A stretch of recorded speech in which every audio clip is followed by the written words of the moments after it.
एक सेब ते ॾाहे माण्हू जो चवणु आहे त पंहिंजी तरक़ी दुश्मन जो दाग़ आहे, दुश्मन ते दाग़ आहे। माना कंहिं सां को दुश्मनी आहे त उन सां हथियारनि सां न विढ़ो, बंदूकुनि सां न विढ़ो, कुहाड़ियुनि सां न विढ़ो। उन में पंहिंजो नुक़सानु आहे त हुनजो बि नुक़सानु आहे। केसनि में दुश्मननि में इंतकाम, बदिला, सॼी ज़िंदगी जूं नफ़रतूं ऐं तकलीफ़ूं अलॻि, परेशानियूं अलॻि। पर जेकॾहिं विढ़णो आहे दुश्मन सां त पोइ पंहिंजी तरक़ी कयो। तव्हांजी तरक़ी हुनजे लाइ मौत आहे, हुनजे लाइ जेको आहे सो परेशानी आहे, हुनजे लाइ तकलीफ़ आहे। तरक़ीअ जे ज़रिए दुश्मन सां मुक़ाबिलो कयो, पंहिंजी तरक़ी मुआशी तौर ते पाण खे मज़बूत कयो, कारोबार, धंधो या कंहिं बि हिसाब किताब में।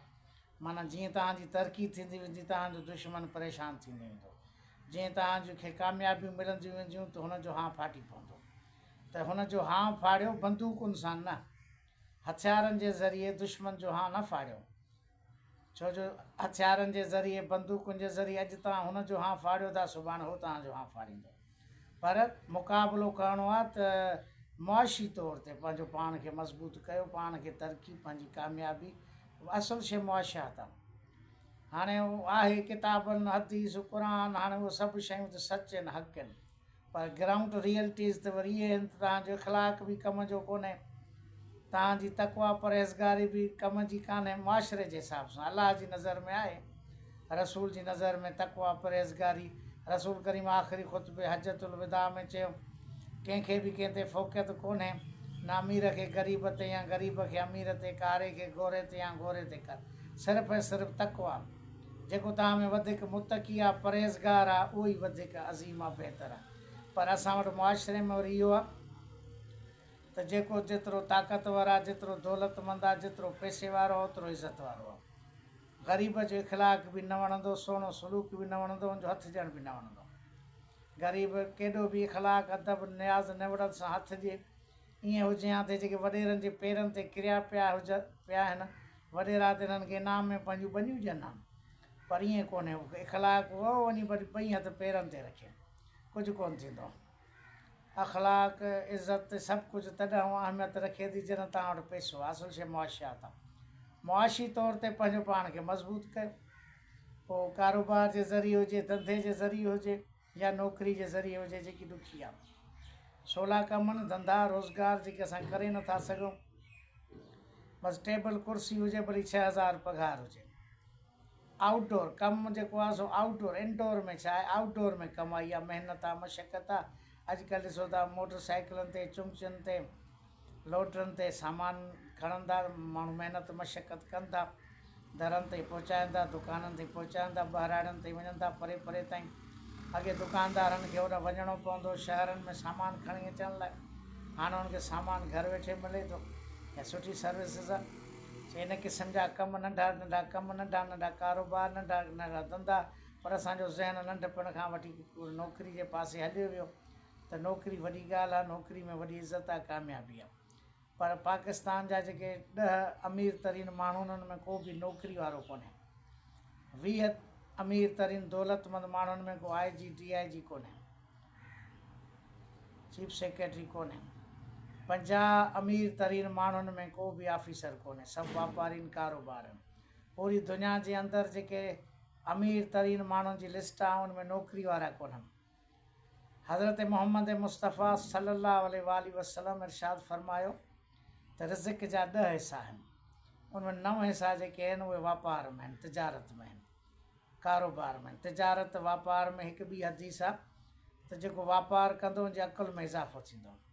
माना हाणे हुनखे ख़बर पइजी वेंदी त हाणे मां छा कयां। हिकु धंधे खां पोइ ॿिए पासे, ॿिए धंधे ॾांहुं तवजो हूंदो, टे ॾांहुं हूंदो। त नबी साईं जीअं फरमायो त अकल में इज़ाफ़ो थिए थो। त वापार जो करे थो, कारोबार करे थो, हुनजे अकल में बेशक ॾिसूं था इज़ाफ़ो थिए थो। ऐं नबी साईं चयो त 9 हिसा आहिनि रिज़्क़ जा, नी वापार में। सो जेको माण्हू परे भॼे थो, नौकिरी जे पुठियां भॼे थो, हुनमें सहूलियत आहे, वेठो आहे, तकलीफ़ कान्हे, परेशानी कान्हे। सुबुह जो वियो त मंझंदि जो मोटी आयो, पोइ वरी पघार केतिरी। पर हाणे जेके सूरत हाल थिए थी, नौकिरी जी जेकी कशिश हुई उहा ख़तमु थी थी वञे। शुरू में हुई, पहिरियां बि पघारूं तमामु घटि हुयूं, माण्हू नौकिरी खे पसंदि न कंदा हुया। वरी पघारूं तमामु घणियूं वधी वियूं। ॿियो पघारुनि सां गॾु वॾो जेको मसइलो पेंशन जो हुयो। पेंशन माना वालदेन जे लाइ हिकिड़ो सहारो हुई। नौकिरी वारो माण्हू आहे, पिछाड़ी में कुराड़ो आहे, औलाद इज़त न कंदी, औलाद घर में वेहणु पसंदि न कंदी, हुनजी खगण बि न वणंदो, हुनजो चिंघण बि न वणंदो, पर इहा पेंशन ई आहे जेकी हुनखे घर में विहारी वेठी ऐं पुटनि खे ख़ामोश कराई वेठी। पीउ जी पेंशन पुटनि जे ज़बान खे तालो हई वेठी, जंहिंजे करे चुप कई वेठा त बाबे खे पेंशन मिले थी, हुन मां घरु हले थो, असां बि हलूं था। पर उहा जेकी कशिश आहे उहा बि ख़तमु थी वई। 2023 खां पोइ जेके बि अपॉइंटमेंट आहिनि उन्हनि खे पेंशन न मिलंदी। माना पेंशन वारी कशिश बि ख़तमु थी वई। ॿियूं बि कशिशूं ख़तमु थींदियूं, आईंदा वरी कॉन्ट्रैक्ट ते नौकरियूं मिलंदियूं, कॉन्ट्रैक्ट जे बुनियाद ते, त उहा बि कशिश ख़तमु थी वेंदी। तंहिंजे करे धंधो कारोबार जेको हमेशह कामयाबु आहे, कामरान आहे, उनखे अवलियत मिलणु खपे। ऐं नौजवान उनको भॼनि था, टहनि था, पर असुलु मसइलो आहे त शुरू खां वठी जंहिंजो ज़हन हुजे न, हाणे जीअं हार पोइ मज़ूरी कई आहे नंढपण खां वठी, पोइ हाणे ॾिसूं था त आसूदा बि थी विया आहिनि, त बि पोइ बि एतिरो ज़रूरु थींदो त गाह जी मुठ बनी थो करे ईंदा। हालांकि हुनखे गाह करण जी ज़रूरत कोन्हे, सौ जरेब हुनखे आहे, पर सौ जरेब जे बावजूद बि उहो बनी ते बि वञे थो। हालांकि ॿियो ज़मींदार ईअं न वेंदो जीअं उहो वञे थो, जो हुनखे मोहबत आहे बनी सां, शुरू में हुन हार पोइ कयो, मज़ूरी कई, नंढे लाइ खां वठी गाह ते वेंदो पीउ सां, हाणे भली आसूदो थी वियो कहिड़े बि हिसाब किताब में, पर पोइ बि एतिरो आहे जो के माण्हू अहिड़ा आहिनि जो उन्हनि खे ॾिसूं था बनी ते वञनि था, गाह कनि था, माल जो कमु कनि था, के वरी ख़ुदि 10-15 जरे पंहिंजाई वरी हार पोइ कनि था। हाणे इहो छाजे करे, जो हुन शुरू खां वठी महिनत मशक़त कई, हुनखे आदत पइजी वई। पर जेके लाडला ॿार आहिनि, नींगर आहिनि, जिन कमु करणु कयो ई कोन्हे, त उन्हनि जे लाइ वॾो मसइलो आहे। ऐं हिन वक़्तु वॾो बहिरान जो शिकार बि उहो ई आहिनि।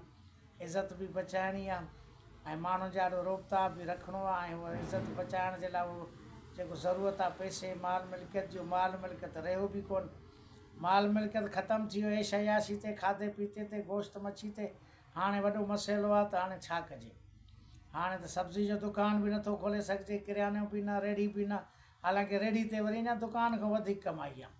सीज़नल जेके धंधा आहिनि मौसमी हिसाब सां, जीअं हाणे अंबनि जी सीज़न ई हाणे त ख़तमु थियण वारी आहे, अंबनि में बि तमामु वॾी कमाई आहे। उन खां पोइ वरी जेकॾहिं फ्रूट आहे, फली आहे, ईअं मौसम जे हिसाब सां धंधा कंदो, 12 बजे ताईं बि करे त बि 1000 रुपयो कमाए ईंदो। पर इहो बि वॾो मसइलो आहे, इज़त मतिलबु चवंदो तव्हां सॼी उमिरि कम जो न कयो आहे त हाणे वॾी परेशानी आहे। पर उनजो हल इहो आहे त पंहिंजे ॻोठ में जेकॾहिं सुञाणनि था ते मोतबर आहे, सही चङो मुड़ुसु आहे, वरी लहे लस्त में गुज़ारी अथई, सदाईं काटन पाती अथई, त हाणे इहो कीअं धंधो करे। त हिजरत, नबी साईं जो हुकुम आहे, हिजरत में बि फ़ाइदा आहिनि। लॾ पलाण जेको इंसानु डिॼे थो, हिजरत में फ़ाइदा आहिनि। हिकु शहर खां ॿिए शहर जिते उहो सुञाणींदा ई कोन थे, पंहिंजे ॻोठ में को चङो मुड़ुसु हुयो, मोतबर हुयो, हाणे बनी खपाए छॾियईं ऐश अयाशी ते, हाणे तव्हां रेड़ी ते हल। हाणे कराची में केरु सुञाणींदो, हैदराबाद में हुनखे केरु सुञाणींदो, हुते त को सुञाणप आहे ई कोन। इतफ़ाक़ सां को पोइ ईअं एकड़ बेकड़ को ॻोठ वारो मिली वियो त ख़ैरु आहे, बाक़ी जेकॾहिं कराची हैदराबाद में वञी कारोबार धंधा कजनि, हुते सुञाणींदा ई कोन थे, ॻोठ जो चङो मुड़ुसु आहे। हुते त सभु हिकु चवणु पाड़े वारे, पाड़े में बि ख़बर कोन्हे त मुंहिंजे पाड़े में जंहिंजो घरु आहे इहो केरु आहे, किथां जो आहे। सो सभु केरु हुते सुबुह जो निकिरी वियो कमुकार सां। ऐं आमतौर ते कराची हैदराबाद में सभु के ॿ नौकरियूं कनि था, ड्यूटियूं कनि था, पोइ राति जो 8 बजे सुबुह जो वञनि था, राति जो 12 बजे मोटी था अचनि, पाड़े जी ख़बर ई कोन्हे। सो लॾ पलाण हिजरत बि फ़ाइदेमंद आहे। ऐं अॼुकल्ह जेके मौसमूं थी पियूं आहिनि, ॿोॾूं थी पियूं आहिनि, हिन में लॾ पलाण त ज़रूरी आहे। हिकिड़े भाउ जो घरु लाड़काणे में हुजे त ॿिए जो वरी जामशोरे में, टे जो कराची, चौथे जो वरी थर में हुजे। सो जिथे किथे हुजणु खपे, जो मौसमूं तब्दील थी वियूं आहिनि, बरसातूं ॿोॾूं, इहे हाणे हर साल जो जेको आहे सो वहिंवार थी वियो आहे, हिसो थी वियो आहे ज़िंदगीअ जो। अॻे त सालनि खां पोइ ईंदियूं, 20-30 सालनि जे वक़फ़े सां। सो बहितरु इहो आहे त नंढनि नंढनि धंधनि कारोबारनि में तवजो हुजे। कारोबार ई फ़ाइदेमंद आहिनि ऐं दुश्मनी मुखालफ़त या झेड़नि में कुझु बि कोन्हे। जेकॾहिं दुश्मन सां मुक़ाबिलो कयो था त कारोबार जे ज़रिए पंहिंजो पाण खे मुआशी तौर ते मज़बूत करण जे ज़रिए, तरक़ी जे ज़रिए मुक़ाबिलो कयो, हथियारनि सां न कयो।